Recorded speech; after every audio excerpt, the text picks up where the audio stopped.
예, 윤석열 전 대통령 또 김건희 여사 이 두 사람 모두 구속돼 있죠. 그동안에 관련자들이 다 줄줄이 구속되면서 두 사람을 향한 특검의 조사가 점점 강도를 더해가고 있습니다. 김건희 여사 일가의 집사로 지목됐던 김예성 씨가 결국 횡령 등의 혐의로 구속됐습니다. 베트남에서 귀국했을 때와 달리 피의자 신문에 출석한 김예성 씨는 취재진의 질문에 말을 아꼈습니다. 들어보시죠. 저는 무고하고 떳떳하며 어떠한 부정이나 불법적인 일에 관여한 바가 없습니다. 그 대가성 투자 의혹은 어떤 입장이신가요? 34억 8천만 원 횡령 안 하셨을까요?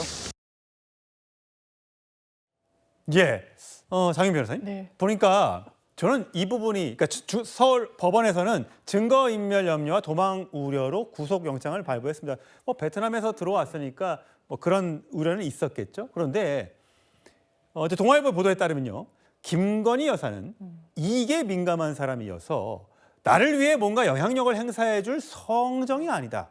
자, 이거는 무슨 뜻입니까? 이게 얼핏 보면 좀 폄훼하는 것 같고 욕하는 것 같잖아요. 그런데 전략적으로는 좀 유효한 겁니다. 지금 본인이 받고 있는 혐의는 1차적으로는 횡령입니다만 기본적으로 자본 잠식 상태에 있는 회사에 148억 원을 유수의 기업들이 투자를 했던 겁니다. 그 부분과 관련해서 이 자금줄이 아마 김건희 씨의 차명 계좌로도 흘러가지 않았겠느냐라는 게 현재 특검이 들여다보고 있는 부분인데, 나는 내 자체적인 사업을 한 것이지 김건희 여사의 도움을 받은 적이 없다. 김건희는 남을 도와줄 그런 성향의 성정의 사람이 아니다. 이건 내 독립적인 사업체다라는 이야기를 하면서 본인에 대해서도 항변을 하고, 얼핏 보면 성정을 거론하면서 김건희 여사에 대해서 굉장히 폄훼하는 것 같지만 일견으로는 보호를 하는 큰 틀에서는 그런 전략을 세우는 것 같습니다. 예, 송영훈 전 대변인 보시기에는 자, 지금 여러 사람들이 같이 구속되고 있잖아요.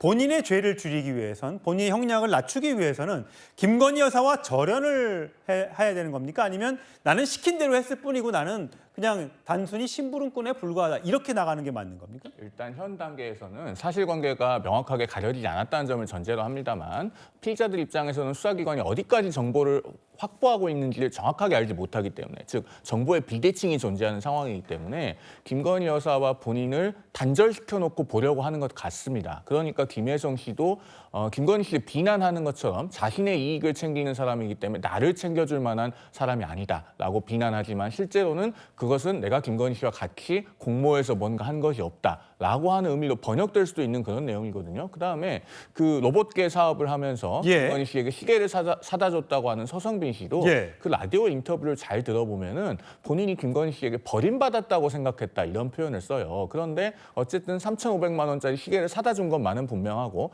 3천만 원에 대해서는 김건희 씨로부터 돈을 받지 않은 것은 분명합니다. 그렇다면은 그 3천만 원을 민사적인 문제로 환원하기 위한 여러 가지 주장을 하고 있는 것처럼 보이지만, 실상 그것이 뇌물죄의 방조범이나 혹은 본인이 뇌물공여가 될 수도 있는 그런 여지도 있거든요. 그렇기 때문에 이들의 발언을 액면 그대로 보기보다는 어떠한 환경에서, 어떤 상황에서 어떤 의도를 본인에게 유리하게 하기 위해서 이런 말을 하겠는가를 좀 곱씹어 볼 필요가 있다. 우리 언론이 받아쓰기 할 만한 상황은 아닌 것 같다라고 말씀드립니다. 그때 김건희 여사가 목걸이가 모조품이고 엄마한테 선물해서 그걸 빌려서 해외 순방 때 차고 갔었다라고 했었는데, 결국은 다른 사람이 사다 줬고 그거를 보관하고 있는 걸 그대로 가서 특검에 가서 얘기한 거잖아요. 보통 그렇게 검찰이 갖고 있는 증거를 숨겨놓고 있다가 결정적인 순간일 때 재판이나 또는 구속영장 심사 과정에서 공개를 그렇게 딱 하는 경우가 많습니까? 반클리프 앤 아펠 목걸이 같은 경우는 그것을 히든카드로 가지고 있다가 일부러 공개했다기보다는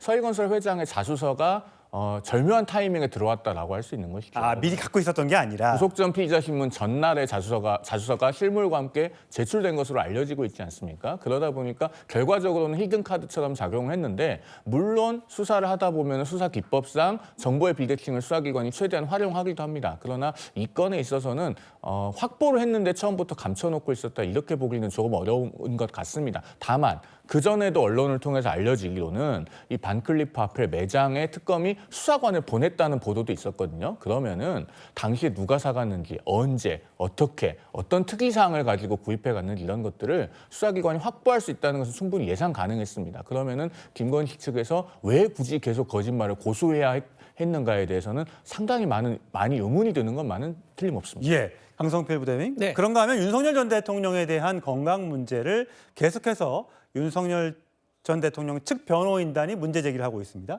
실명 위기에 빠져 있다. 하지만 법무부나 교도관들은 그런 건 아니다. 그리고 병원 진료가 있으면 우리가 다 보내주지 안 보내주는 거 없다. 하지만 수갑을 찬다거나 전자발찌를 차는 거는 결국은 법에 정해져 있는 거기 때문에 그렇게 할 수밖에 없다. 그게 법이다라고 반박을 하고 있어요. 지금 국민의힘에서는 이거 인권 침해 아니냐. 전직 대통령에 대해서 전자발찌가 웬 말이고 수갑 채워서 병원 데려가는 게 세상에 어딨냐라고 지금 주장을 하고 있습니다. 이건 어떻게 해석해야 돼요?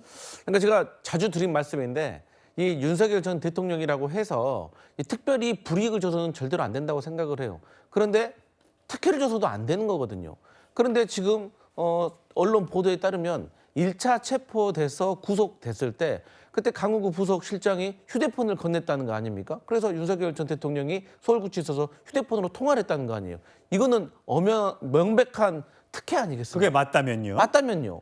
그렇기 때문에 지금 여러 가지 특혜로 보이는 조치들이 다 해제된 거 아니겠어요? 그런 차원에서 전직 대통령이라고 하더라도 얼마든지 이런 상황에서는 도주의 우려가 있을 수 있고 여러 가지 돌발 상황이 있을 수 있고 무엇보다도 다른 재소자들과 이제는 혜택이 없어야 된다는 것이 국민적인 정서이고 특검의 원칙이기 때문에 그리고 교정 당국에서 당연히 원칙대로 하는 게 맞기 때문에 저는 어쩔 수 없는 조치다라고 생각을 하고 만약 이게 어겨진다고 하면 여러 재소자들이 저도 뭐 안 도망갈 테니까 이거 빼주세요, 풀어주세요 할 거 아닙니까? 그러면 얼마나 많은 헛된 어떤 교정력과 행정력이 투입돼야 되겠습니까? 그래서 이러한 부분에서 나경원 의원으로서 충분히 어필할 수 있는 입장이지만 이 정도에서 멈추는 것이 좋겠다 이런 생각 듭니다. 예, 좀 전에 설명드렸던 것처럼 2023년 수감 중에 외부 병원 치료 도중에 도주한 김길수 사건 이후에 재활을 막기 위해 전자발찌를 채워서 외부 병원 치료를 받고 있다라고 법무부가 해명을 하고 있습니다.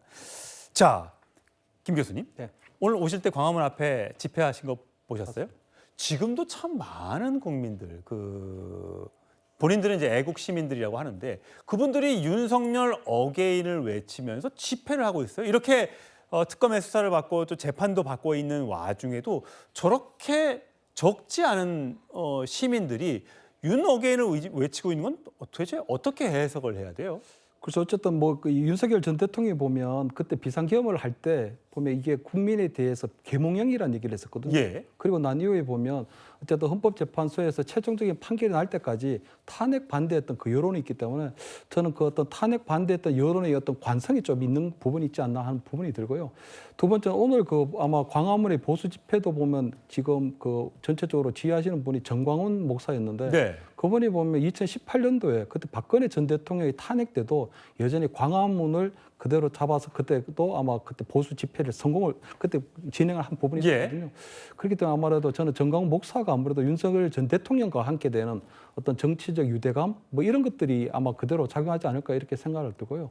다만 저는 지금 방금 얘기한 부분에서 윤석열 전 대통령에 대한 어떤 저는 특별한 어떤 그런 특혜는 필요하다고 생각하지 않지만 전직 대통령에 대한 최소한의 어떤 배려는 좀 필요하다고 보이거든요. 왜냐하면 어쨌든 비상계엄이라고 하는 부분인데 위헌적이고 불법적인 부분은 맞지만 헌법재판소에서 어떤 정치적 어떤 심판을 받았고 지난 대선을 통해서 어쨌든 그런 모든 것들이 완료가 됐고요.